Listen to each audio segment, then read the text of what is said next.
Pria ini menempelkan badannya di bawah sasis mobil pengangkut barang, tepat di kolong mobil yang sangat sempit. Saat petugas penjara memeriksa bagian bawah mobil menggunakan cermin panjang, dia menahan napas. Sekali saja dia ketahuan, kesempatan melarikan diri ini bakal hilang selamanya. Tapi beruntung, triknya berhasil. Mobil itu berjalan keluar pintu gerbang, dan disitulah dia resmi kabur di penjara.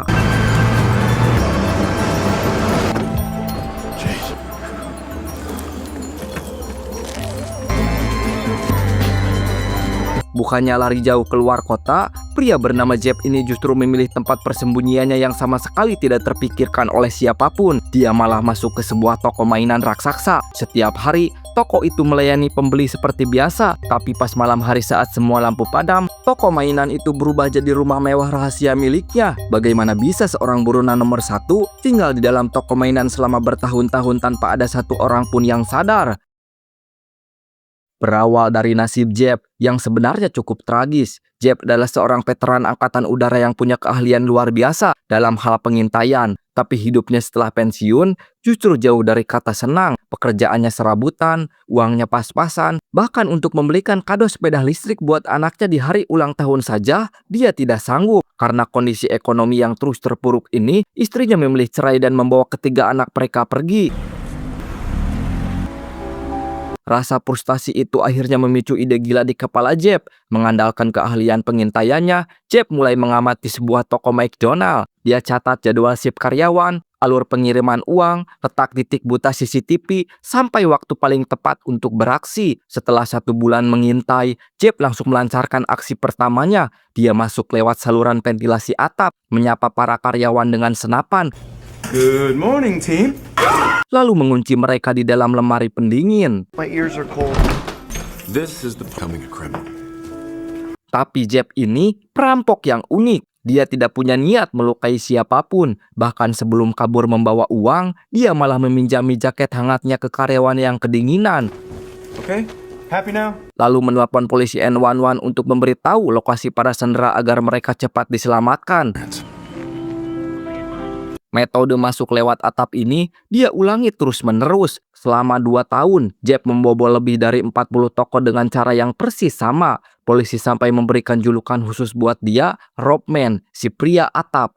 Media menganggapnya perampok paling sopan karena dia tidak pernah ada korban jiwa dan dia selalu meninggalkan jaket untuk korbannya. Tapi sehebat-hebatnya perampok, nasib sia pasti datang juga. Polisi akhirnya berhasil mengidentifikasi identitas Jeb. Rumah mewahnya digerebek dan Jeb dijatuhi hukuman 45 tahun penjara. Di dalam penjara, Jeb tidak hilang akal karena berkelakuan baik. Dia dipercaya bekerja di bagian tukang servis kendaraan. Saat itulah dia mengamati jadwal mobil pengangkut barang yang sering keluar masuk gerbang. Dia membuat papan besi rahasia yang ditempel di kolong sasis mobil, lalu sembunyi di sana. Trik itu berhasil membuat Jeb keluar dari jeruji besi. Setelah berhasil lolos, Jeb berniat menemui anak dan mantan istrinya. Tapi ternyata rumah mereka sudah dijaga ketat oleh polisi. Dalam keadaan lelah, lapar, dan panik karena suara liu-liu polisi mengudara di mana-mana, Jeb kabur ke sebuah area pertokoan dan masuk ke toko mainan yang masih buka. Turtle, where do you want candy? Saat petugas mulai mencurigai area sekitar, Jeb dengan cepat memanjat ke atas atap toilet.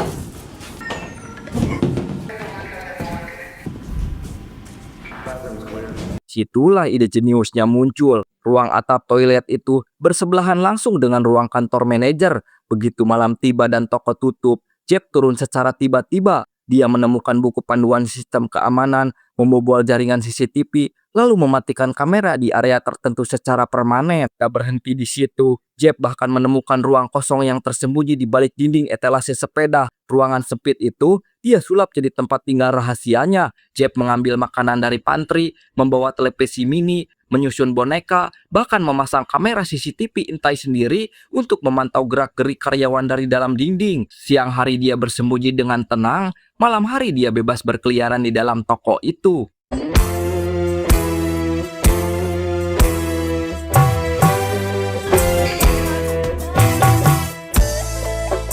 Polisi dan media kehilangan jejak Kasus pelariannya mulai melupakan nama Jeb. Di momen ini, Jeb mulai merasa aman. Dia bahkan memodifikasi pintu darurat toko agar bisa keluar masuk saat malam hari tanpa memicu alarm. Dengan identitas samar, Jeb mulai sering keluar di siang hari. Dia pergi ke gereja lokal dan berkenalan dengan seorang wanita baik hati bernama Lex.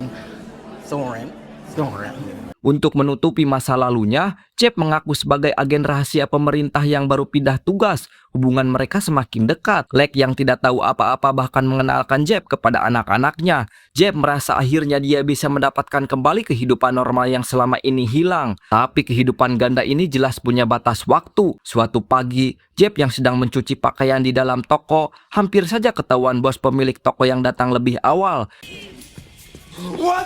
Jeb berhasil kabur menutupi wajahnya memakai kipas angin. Tapi insiden itu membuat pemilik toko sadar ada penyusup. Polisi kembali mendatangi toko mainan tersebut untuk melakukan penyisiran. Jeb sadar persembunyiannya di toko mainan sudah tidak aman lagi. Dia harus segera kabur ke luar negeri. Masalahnya, untuk membuat paspor palsu dari temannya, Jeb membutuhkan uang tunai sebesar $10.000. Disinilah keputusan paling nekat diambil. Daripada mencari sasaran lain yang berisiko, Jeb memutuskan untuk merampok toko mainan tempatnya bersembunyi selama ini. Karena dia sudah hafal luar kepala posisi CCTV, titik buta, dan jadwal penyimpanan uang brankas. Aksi perampokan itu berjalan sangat cepat. Pagi-pagi sekali, Jeb menggunakan topeng, mengikat manajer, membawa kabur seluruh isi brankas. Dengan kantong penuh uang, Jeb menemui pembuat paspor palsu. Identitas baru sudah siap, tiket perjalanan sudah di tangan, dan kendaraan menuju perbatasan tinggal meluncur. Jeb tinggal melangkah 1 senti lagi menuju kebebasan mutlak di negara lain. Tapi tepat di perjalanan menuju perbatasan, telepon genggamnya berdering. Ternyata itu panggilan dari Lex, pacar barunya. Lex mengundangnya untuk datang ke acara syukuran keluarga sore itu. Jeb terdiam di mobil. Akal sehatnya menyuruhnya untuk terus maju menyeberangi perbatasan dan membuang ponsel itu. Tapi hatinya tidak bisa membohongi perasaan. Jeb mengambil keputusan paling fatal dalam hidupnya. Dia memutar balik arah mobilnya. Ketika Jeb sampai di depan rumah Lex, dia berjalan pelan menuju pintu depan sambil membawa senyuman, siap untuk mengucapkan perpisahan secara langsung. Dia mengulurkan tangan dan memutar gagang pintu.